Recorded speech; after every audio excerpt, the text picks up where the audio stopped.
Praise lord. ఈరోజు దేవుని వాగ్దానము తేదీ మార్చి 3, 2025.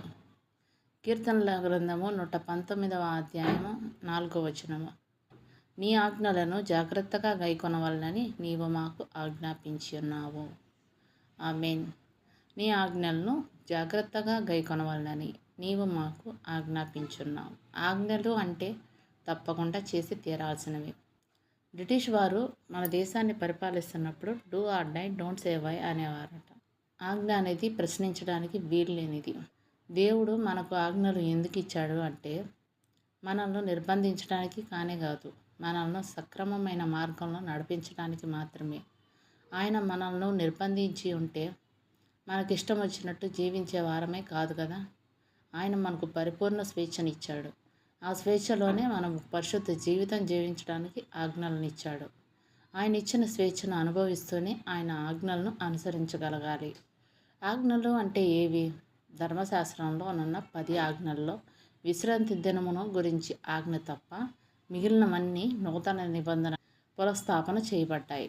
వీటితో పాటు నూతన నిబంధన గ్రంథాన్ని ధ్యానం చేస్తే ఇంకా చాలా ఆజ్ఞలు కనిపిస్తాయి. వాటన్నిటిలో ఒక్కటైనా తొలగిపోకుండా అనుసరించగలగాలి.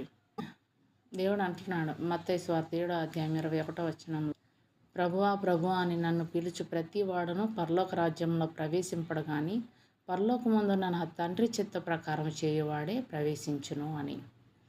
తండ్రి చిత్తం అంటే ఏంటి?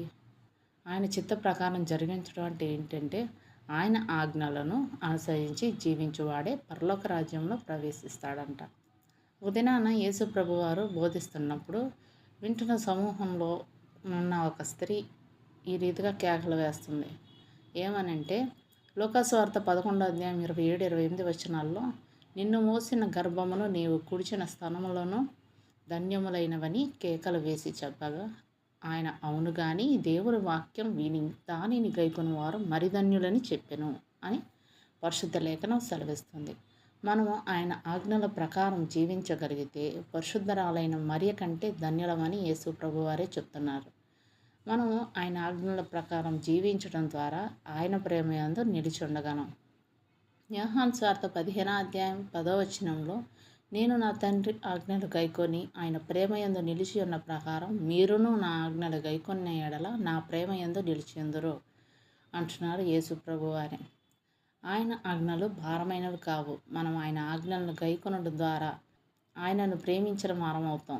యోహాను రాసిన మొదటి పత్రిక 5వ అధ్యాయం 3వ వచనంలో, మనం ఆయన ఆజ్ఞలను గైకొనటే దేవుని ప్రేమించుట, ఆయన ఆజ్ఞలు భారమైనవి కావు అంటూ యోహాను భక్తుడు రాస్తున్నాడు.